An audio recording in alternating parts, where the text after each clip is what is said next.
A TGR Quickie. So, Sony had a state of play today being September 24th, 2025. We haven't had a state of play in, I don't know how long. I haven't kept track of this stuff. But, they just wanted to drop something and show us some stuff, and cool. We get to see some video games. I'm all down for that. But, well, there's a problem. You see, state of plays historically haven't been as hype overall as the showcases, and people in certain circles feel like there is a hole, a showcase-sized hole. People want showcases. People want the hype, So, Sony has a state of play today, and I need to talk about it because, well, they showed a bunch of stuff. Some that didn't really hit, some that did. And I think it's worth discussing where they're at and what the takeaway is, as well as giving it a ranking. So, let's get into it. Let's talk about this state of play. This bad boy started with Saros, which is Housemarque's next game, the guys that made Returnal and Resogun. Looks good. Looks like Returnal, plus more stuff added to it, which is not a bad thing. I definitely enjoyed Returnal quite a lot. It was actually one of my favorite games of the year that it released, and one of my, I guess you could say, favorite games on the PS5 itself. It's a good game. I really enjoyed it. The whole segment was about 5 minutes long, and they showed quite a bit of gameplay, which I wholeheartedly welcome.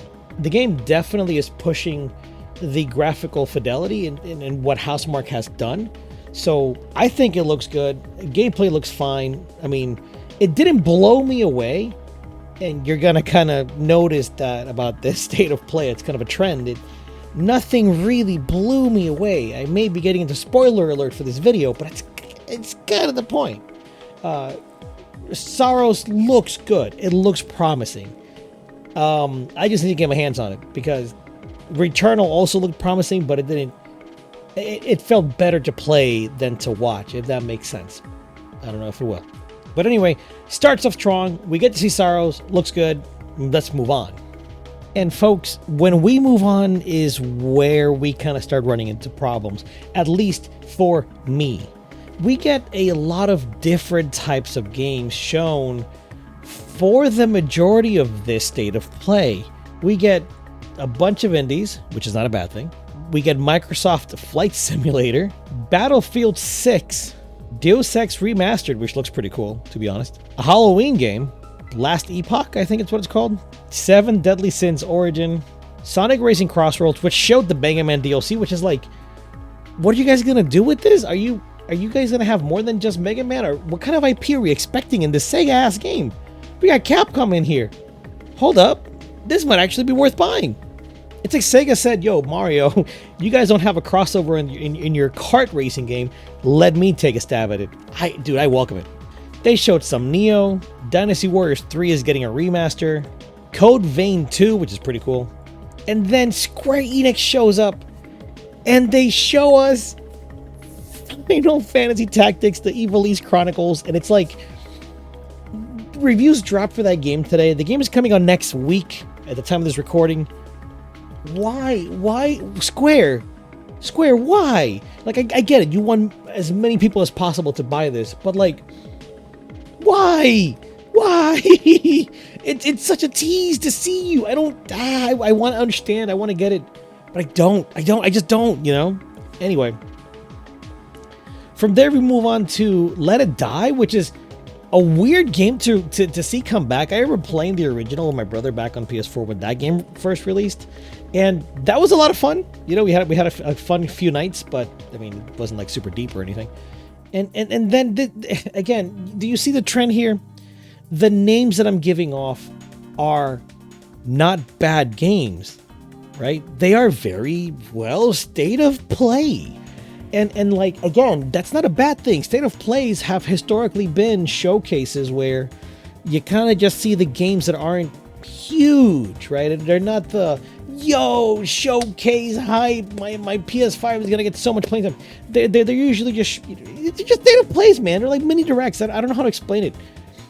There have been historically hyped state of plays. To me, this one was not it. Now, let me not get ahead of myself. Let me just get to the end. We see more stuff. We see Crimson Desert. We see speakers. We get a friggin' speaker trailer, which, to be fair, I do actually want new speakers for my computer. So these, if priced properly, if priced adequately, I might buy. Genuinely, I mean, they're cool. They connect to your PC and your PS5. That's kind of cool. That's kind of neat. But why are you here? It's a state of play, not a state of tech. Anyway, they show us Last of Us Days, PS Plus classics and stuff. Cool. A God of War controller, and then we finally get to Wolverine, the end of the show. Now, Wolverine looks very good. The graphics are incredible. Some of the best stuff I've ever seen. It looks insanely violent. Way more bloodier than I expected for some reason. But it looks good. Of course, I have to see the combat. I think Insomniac can pull off a good combat system. They did it in the Spider-Man duology. I like the combat in those games. So now it's a matter of taking what they've learned and making a really good combat system for Wolverine. But overall, a decent trailer. It's just, I don't know. This was not a bad-paced show. This wasn't a show that felt like a waste of time, especially at the end where they showed like the developer interviews, which I'm really starting to enjoy that from these little like state of plays and stuff. So yeah, I don't know. It didn't leave me with a bad taste in my mouth. It felt like it was missing something. And I think that's been the issue with a lot of these shows recently.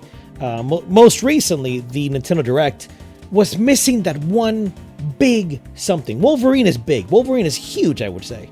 I think because it was leaked already, maybe it took away a little bit of that hype. Perhaps because Spider-Man 2 did leave me a little bit disappointed. It wasn't that it was a bad game. It was just that Spider-Man 2 was very safe. I hope that Insomniac does something crazy with Wolverine. Genuinely, I don't want this game to feel, well, safe, boring, and another tread of this game design that we've come to see. I mean, will it be more like God of War, more linear versus open world like Spider-Man? Probably. You know, I think that fits Wolverine more than Spider-Man does. But again, only time will tell. I don't know.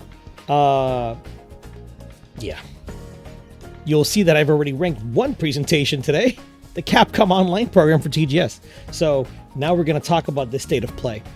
Again, going back on my final thoughts, I don't think this was a bad state of play whatsoever. It was just missing that big oomph kind of announcement. You know, ooh, yeah, let's go.